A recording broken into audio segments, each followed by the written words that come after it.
Yes, please make some noise for Alexis Tipton, Dawn Bennett, and Stephanie Young, the stars of My Hero Academia.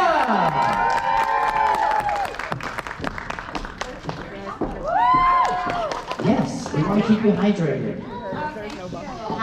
All right, welcome, welcome. Thank you. Of course, let's make sure we're all on. Hello. Okay. You should put your thing behind this thing. I should have We're done kind that. of trying to hide its behind there. Welcome, welcome, welcome to Oklahoma City. Yeah. Anyone's first time here? Oklahoma City, yes. Yes. Okay. Yeah. So Dawn, how are you enjoying Oklahoma City so far? My first time as well. I really like it so far. From my room, I can see this. What is this stadium called? Like this very bright green stadium at night. The Take-Home Center? Yeah. I was like, whoa, geez, okay. Yeah, that's where the Thunder play. The Oklahoma City Thunder. That's the basketball team here. And you know, you walk around the city, you'll see a painting on all the buildings. Let's go Thunder. So it's really strong. How do you guys feel about the team? You like them? Yeah. Well, we got a great team of voice actors. You see that segue? That was so good. Thank you. Nicely done. Thank you. So, you know, welcome. It's good to see you all again. Get to talk to you about all the different voices that you do portray in different series. But why don't we first start off with introducing yourselves and talking about some of the characters that we may know you from. Okay. Hi, I'm Alexis Tipton. The graphic is really good. Oh, wow. Look at that. Super high quality. I'm Alexis Tipton. I am a Hatsume in My Hero, and I also, you may have heard me in shows like I voiced Kaguya-sama and Kaguya-sama Love is War. I am also Kid Trunks in Dragon Ball, Lucina in Fire Emblem, Mocha in Rosario Vampire, Reze in Chainsaw Man, and a bunch of other stuff. So yeah, and I'm also an ADR director for anime and video games. Yeah, Alexis Tipton. All right. And a really good one. Hi guys, my name is Dawn M. Bennett. I am Setsuna Tokage in My Hero Academia. I'm also Aegis from Persona 3 Reload, Shez from Fire Emblem Warriors 3 Hopes, and Kale from Dragon Ball Super. So, Yeah. All right, last but not least.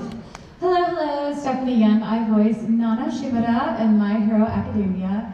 I love that they've got the smile face up there. I love her.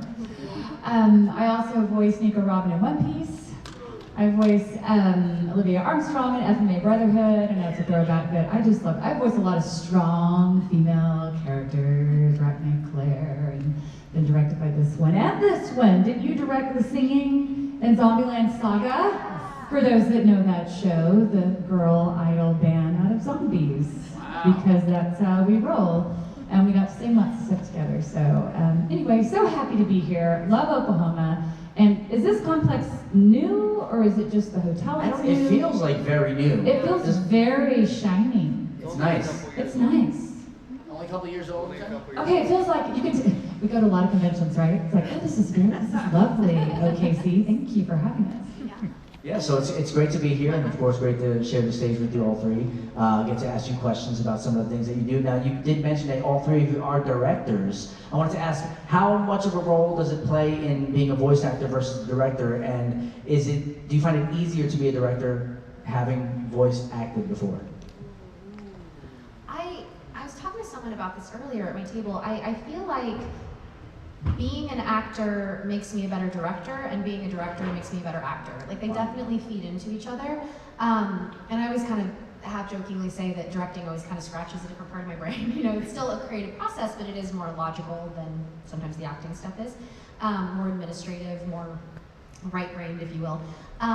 But still creative at the end of the day. And it's, what I think is really fun about it too is that because when we do voiceover, most of the time we work alone. We record solo. And so you don't really get to see how other actors work. And then when you're a director, you get to see how lots of different actors work. And I learn a lot by watching other actors as well. And so yeah, it's just a really cool way to enrich both jobs, if that makes sense. No, totally. It's like one hand washes the other. Yeah. And I also think, I might be biased because I've worked with so many people that are like this, but I think to be a really good director, I mean, not that you have to be this way, but I feel like the best directors that I've personally ever worked with were also actors. Because they know how to talk to actors, they know how to relay what they want from an actor in a way that an actor can more easily understand and like take on. And I just feel like the communication between actor and director is so much more seamless when that experience is had by both, if that makes sense. No, totally. Yes, Stephanie, you said you agreed. Can you give perhaps some insight from your own perspective? Oh, just, the way we communicate with each other when someone's been an actor, maybe you're getting what they're saying, maybe you're not getting what they're saying, and then they have ways of adjusting that. It's funny how sometimes you have your own language with certain directors, and you just kind of understand, and you get each other, and it may not make logical sense, and I can't think of an example off the top of my head, sorry. But it's just this energy, and I feel like we've had some directors that maybe weren't actors at first, but then they were directing, and then they started acting after they were directing. It's just good to know what it's like, I think, to be on the other end. And like Alexa said, you don't have to do that. But it helps. It just helps with being more, informed. And I have not directed anime. I have directed. I've done theater. I've done film and reality television. Oh wow! Well, we can talk HGTV, but I know it's not this panel. We'll talk drapes later, people. But when you've got actors directing, I have been directed by them, and they're wonderful. But I kind of like the people in our community. I mean, it's a great group of people. I think this art. This niche, in anime and gaming and animated properties, it just draws really cool people. Right. For the most part. I think everybody who I've met so far has been very cool, very open, very inviting, and super talented. Like some of the people you get to work with, I'm sure, must blow your mind sometimes. Who are some of the people who inspired you to get into voice acting? If you have any particular inspiration, we'll start with you, Dawn. I mean, like, why I got into it in the first place is because when I was a child, I wanted to be a Pokemon. Well, yeah. I wanted to be Pikachu. That's you! Oh my I god! wanted to be Pikachu. That was really Will good. you call my children? No, but obviously that job has long since been taken.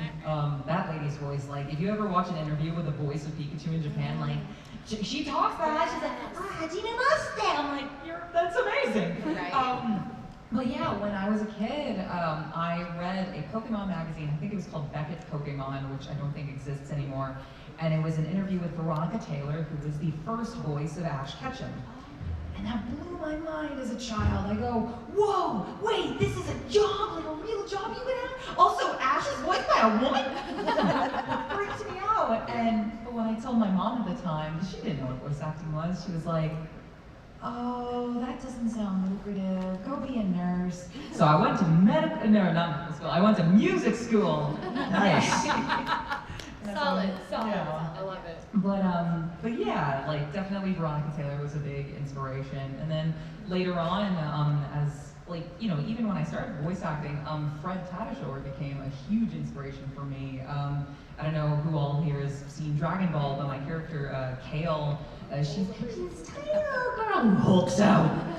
And Fred Tatasciore was my inspiration for that character. That's amazing. I have told him since, and he approved, and I'm like, I can ascend now. Yes. That must feel so great to get the validation from your idol, so to speak.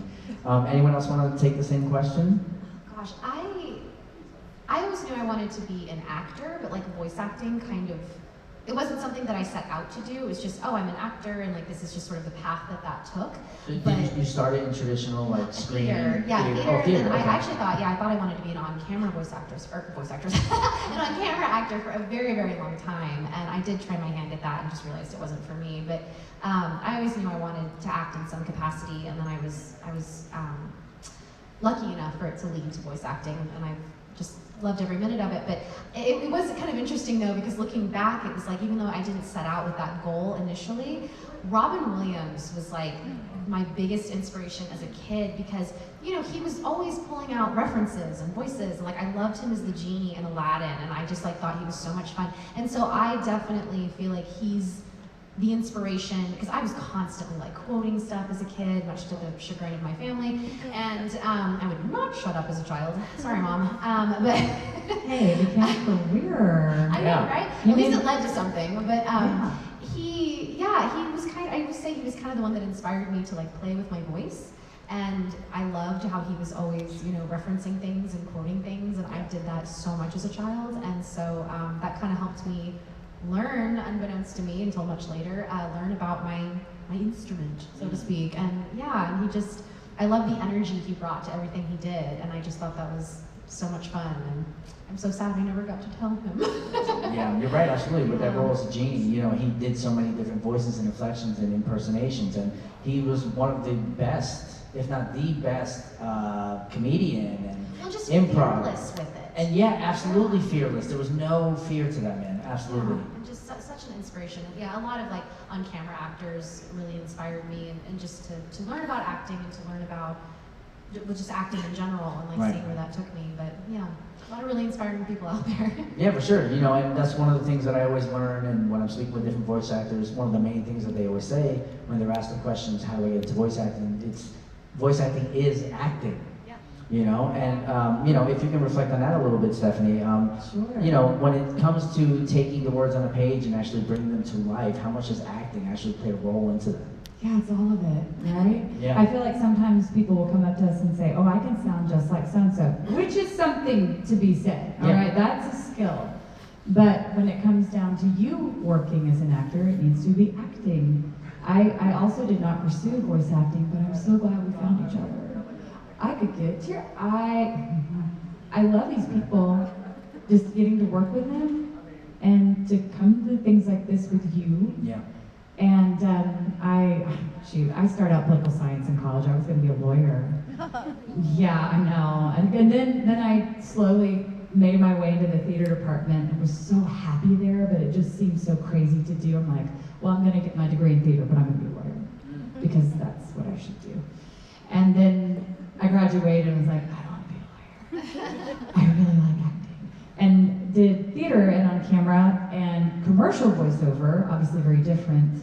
But my agent said, do you want to audition for at the time Funimation, which is now Crunchyroll, I think everybody knows that, but, and I said, what's that? And then I went in and auditioned, it was like, oh, the theater kid in me, as we know, was so happy because the characters were the big highs and lows, and it wasn't like being, you know, not reality TV, but, you know, realistic acting, or, you know, just these amazing stories. I loved Greek theater. I feel like this is like Greek theater with a lot of these shows, right?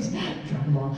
But and then, you know, again, I'm all about community and people, and just with who we get to work with is so great. And the stories are so creative. I feel like anime fans are smart people because these storylines are complicated, and some of like One Piece goes on forever, and you have to know a lot.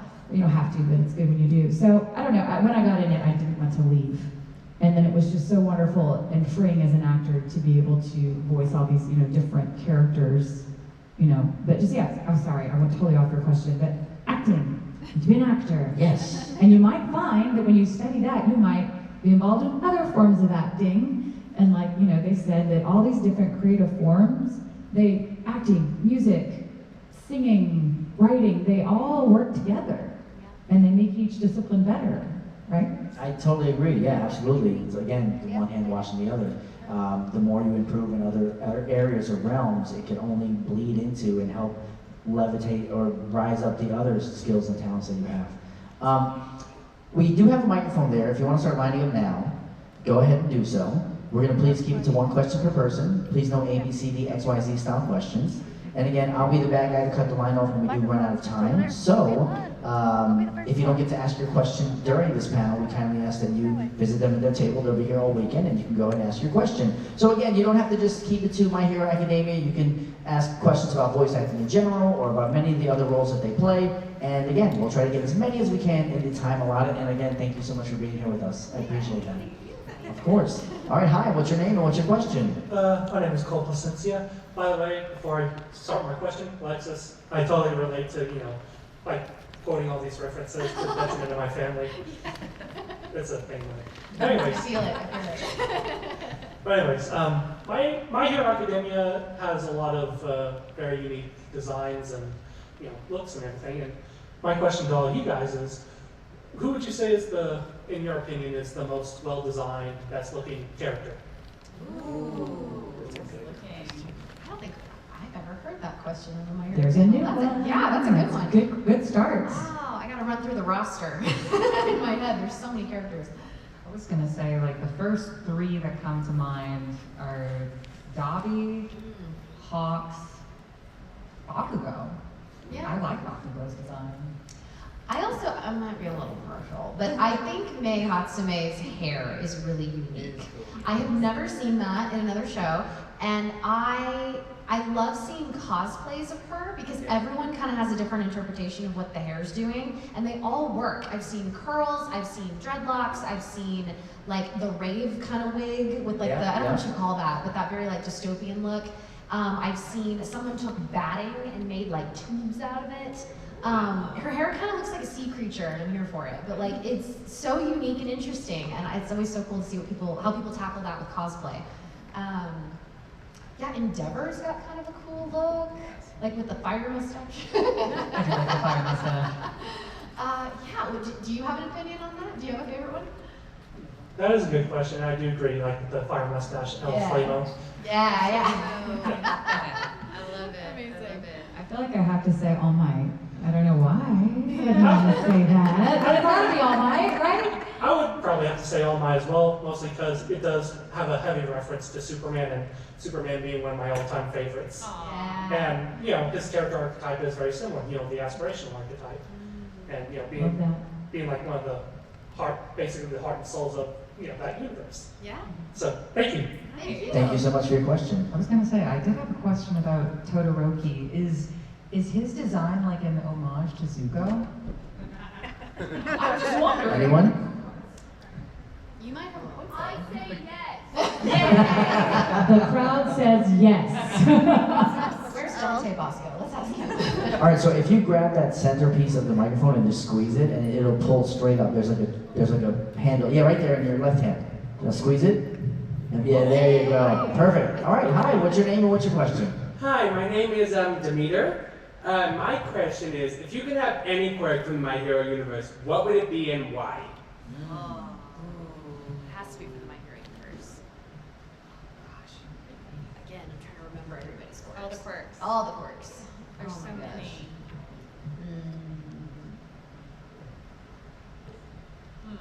I like hawks. I want to be a bird man. Is it bad to want your own? No. I mean, I would take mine. I would love to fly anyway and fly and do all the things and have all the power, but you know. It would be helpful. Save money on gas. Yeah? Seriously. The Todoroki thing's cool because he can do like 2 different kinds of, you know, elemental stuff. I like, you know, choices. I like choices. Choices are nice. I don't like feeling limited by just one thing. The whole icy hot thing would be cool. Thank you. All right. Thank you so much for your question. Hi. And right in the middle, you can go ahead and no, on the mic stand, right there. Squeeze it, pull it on down. What's up, Zenitsu? There we go. Oh, Zenitsu's here. Don't start yelling at us. Hi. No, you don't make me nervous. Okay, hi, just want to say I love you guys. I've been watching My Hero Academia since it came out, and it's just amazing. However, I do have one question for Hatsume. So, what's your thing with Deku? Because every time he comes in a room, he's like face first in your chest. Okay, here's my thing. I've had so many interesting conversations about Hatsume with people at different cons, and it's really expanded my interpretation of her, and it's really cool. Here's my thing with Hatsume. A lot of people think like she has a thing for Deku. I definitely agree that she likes him, she respects him, she's excited whenever he comes around, she loves making, you know, babies for him. In that context, it sounds weird, but her inventions. And, but here's the thing, I don't think Hatsume is very socially aware. In fact, I've had some very interesting conversations with people that there's sort of this, it's not canon, but this fan theory that I totally subscribe to, that Hatsume is on the spectrum. And I think that's really cool. And so that she just does whatever, you know, she's feeling in the moment and maybe doesn't fully understand like the social implication. So when she's like falling on top of him and stuff, I don't necessarily think she's like trying to hit on him. It's just like, oh, I just happened to fall on top of you, heyo. And then, you know, Deku's freaking out because he's a gentleman. And then of course it's like a moment of comedy, especially if like Ochako's nearby. But yeah, I think that she likes Deku as a friend, but I don't think I don't think like romantic feelings are on her agenda because she's got too much to do. Like she's got too many babies to work on, she's got too many ideas, she's got to secure funding for all her stuff. Like she's just a busy girl. So yeah, I don't know, that's just kind of my theory, but I do think she thinks the world of Deku, and I think she definitely wants him to succeed, and she definitely wants credit for helping him to succeed. So anytime he shows up and wants a new gadget from her is a good day. So that's just me. Do you have any opinions on that? I think their relationship is really respectable. I love that Yes. she's always trying to promote herself through them. Yes. Especially during the, what is it? Oh, the sports festival? Yeah, the Yeah. sports festival. I found that very interesting. Like her personality really popped. She's definitely one of my supporting class characters. Well, and that she knew what she was about from day one. It's like, I just want people to notice me. Okay, they notice me. Yep, bye, I'm out. Like, you know, it's like she knows exactly what she wants and how to get there. And yeah, I really appreciate that about her. I think she's really cool for that. So thank you. Thank you for your question. Thank you. Hi, what's your name and what's your question? Hi, my name's Selena, and my question is, since you've been acting, what would you say is your favorite scene? This is to all of you. Oh, in My Hero specifically? Yeah. Or like any anime that you want to choose from. So your favorite scene that you voiced in any anime that you've ever done? That scene specifically. That's my blue screen face. There's so many, I mean, we've all been so lucky to be a part of so many shows that have like really good stuff in them. Oh man. I feel like I gotta go for Yeah. it, please. I mean, definitely, well, for My Hero, definitely that first big moment with All Might that she has and passing along. And then the other was, I mean, it was very dramatic when she has that scene where she lets her child go to protect, when Nana is protecting her child. And I'll just never forget, I was being directed by Colleen, who's amazing, during the pandemic when everybody was locked inside their homes. And we both have children, and there was a real moment working on that scene together. Just being able to connect with somebody was really special, because we were all home. And I think when we were being directed on our shows, you know, it was such a lifeline, right? Even though it was a traumatic scene. So in My Hero, it would be that. And all of other anime, it would have to be, for Nico Robin in One Piece, her I Want to Live line. If you know the show, you know, that was one of the best moments of my career, and I don't know if it'll ever get better. That was a heavy moment, yeah, for sure. That led to such goodness, right? Absolutely, yeah. The valley before you get out. Say it! Can't do it, you just gotta watch it. That was a one-time thing, and luckily we got it in one take. I asked about the many animes because of my parents. They watch One Piece. I've seen not a lot of One Piece. So that's why I asked any anime that you voiced in. That worked out for your mom. Yeah. Thank you. She's recording it for my dad. Oh. Hi, Dad. Hi, Dad. Oh, Doing man. well with this one. Yes. I love it. In My Hero for Hatsune, she has so many, like every time she comes in, it's funny. She doesn't really have any serious scenes. The sports festival is really fun, but I think what I love even more than that is when she sees Ida again for the first time after the sports festival, and she doesn't remember what she put him through. And he's like going off about like, I'm this guy, this is what you did to me, and blah, blah, blah. And she's like, never heard of you, and then just like walks off. That was great, it was so much fun. Yeah, and then, gosh, I mean, you said like a heavy thing, so I feel like, because the heavy stuff is really rewarding. So the first thing that came to my mind was, I played a character named Kaguri in Steins Gate Zero, which if you've never gotten into the Steins Gate thing, you should. It's a fantastic franchise. It will have you really scratching your head at times, but just go with it. It's a very complex show, but it's so rewarding. But Kaguri has a thing, where, well, she's an amnesiac, and so like that's kind of the main thing kind of going on in Steins Gate Zero is like we have to figure out like who Kaguri is, where did she come from, and because that entire show deals a lot with like time jumping and alternate dimensions, there's a lot of stuff going on with that, and no spoilers, but she has this moment where she realizes that somebody in this current timeline is somebody that was very important to her in another timeline, and because they're in a different timeline, their relationship has changed.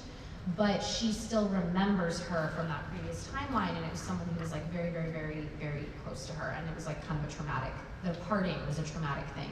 And she has like a full-on breakdown when she realizes it, and I, not to get like too personal or too heavy, but I was going through some stuff when we recorded on that, and it was like, if you listen to it and there's a lot of crying, that was all very real.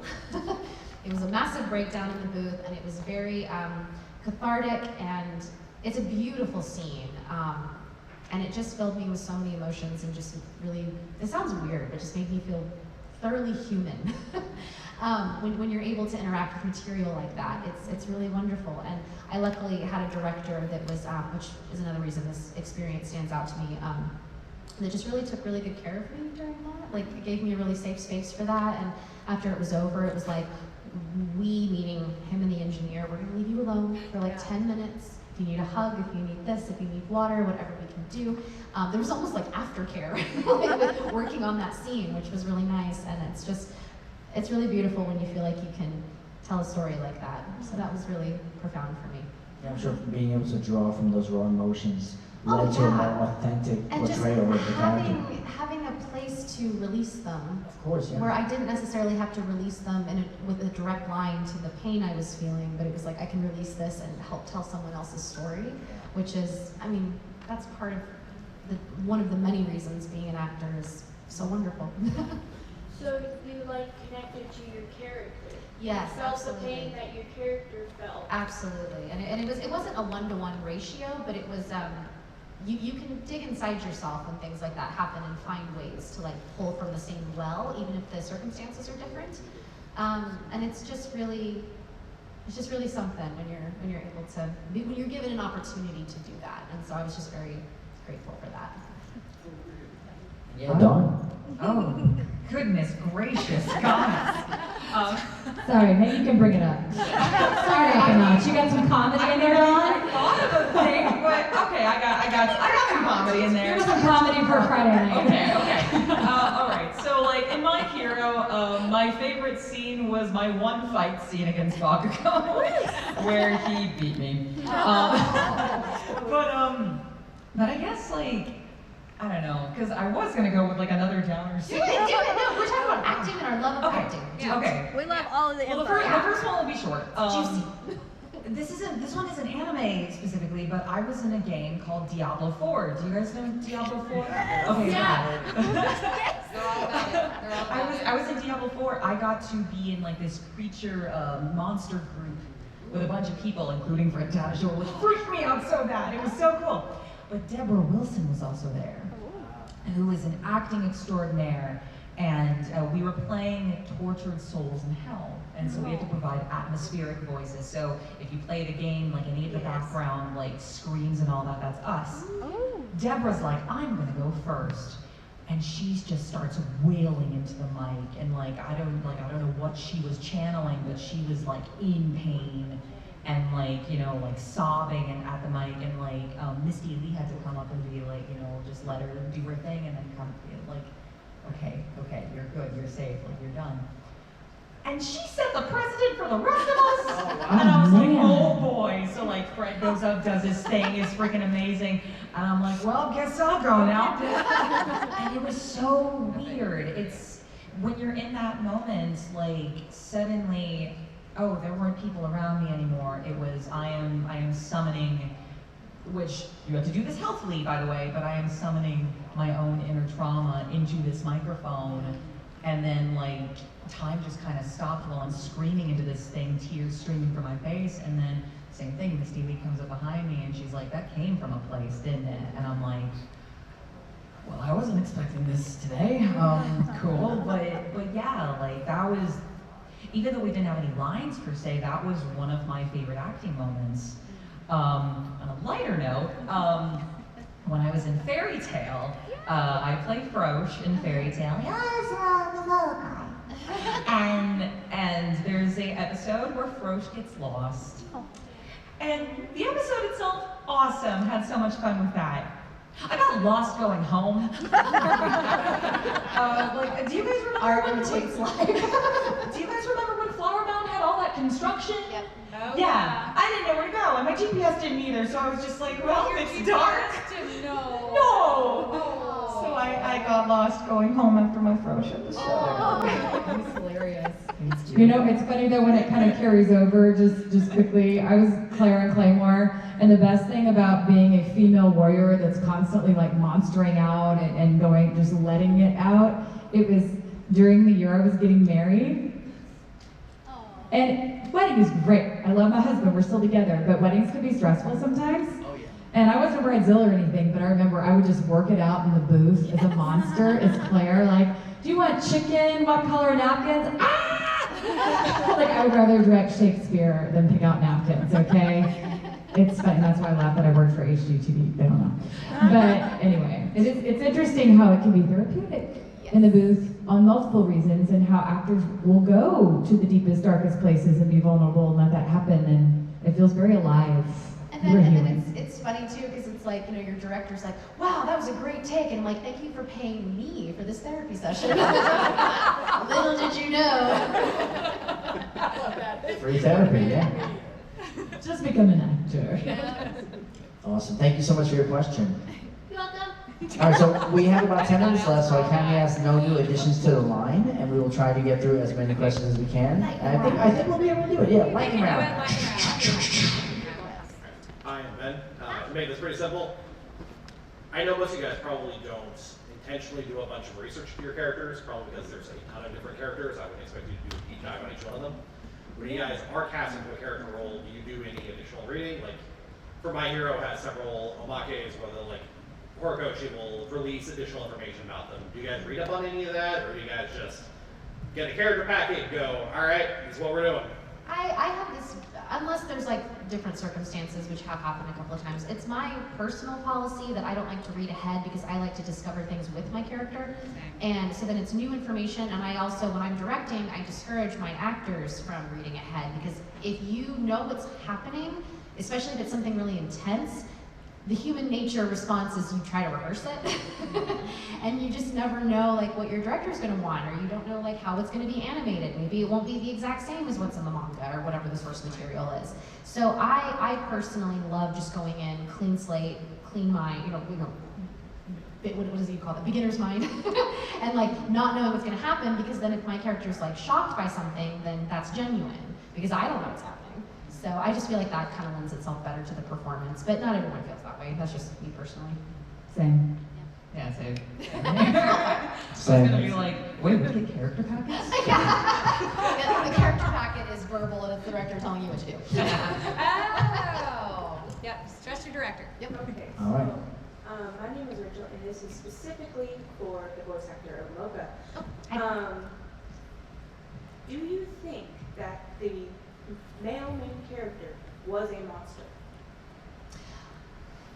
Like figuratively or literally? I would guess both, because he was allowed to pass through the border, and I don't think that's by accident. Oh, that's a very good point. Because I do know what happens in the manga later that didn't happen in the anime, I don't think he is, because he does become a, sorry, spoilers for everybody, he does become a monster in the manga, and so if he already was one, then I don't know how he could become something else. But I also don't know how that works in the mechanics of that world. But that is a good point, though. I've never thought about that. Because they paint it as though it's just like a true accident. But There's you're, no way that he could have oh, that's going to be bouncing around in my head for a while. Oh, yeah. Thanks for that. I won't be able to sleep now. Put on the forums, I know. Okay. Hi. My name is Jake, and I'm just wondering, is there any like character traits, or no pun intended here, quirks that like you just carry into your personal life, or just like a certain trait for a character just kind of follows you and you just don't even realize it? Yeah, I constantly get lost. Constantly. No, you joke. Like my friend at Bosco makes fun of me for this constantly. He's like, dude, you need a GPS where places 5 minutes from your house. Yes. You know, and I think sometimes when we have similarities to characters, not that you have to, you do not, but it bleeds over. And I mean, with Nana, I just think the mothering, the teacher, all of that is something similar in some ways. And you know, she's just trying, right? She's trying to do the right thing. Yeah. All right, Sugar Rocky did not work out.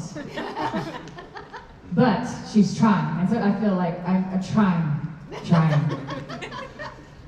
I don't know. I mean, definitely like different archetypes and stuff like that definitely makes itself, you know, it definitely crosses over into real life. But I'm also just when I'm in like a setting with people that I trust and know really well, I am just an idiot.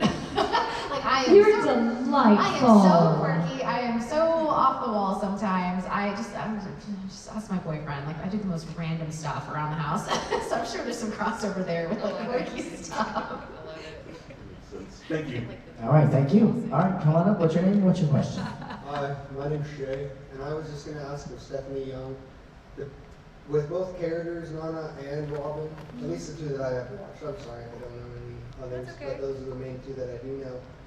Are you getting excited for one or the other a little more, considering One Piece is now getting into the full subtitle, and they're able to fully voice it over, and now that they're getting to the end, Robin should be used up a little more, where she can talk more? Good question. Right. You know, and I don't know what will happen with Nana. I would sure love to see more of her and her backstory made into a movie.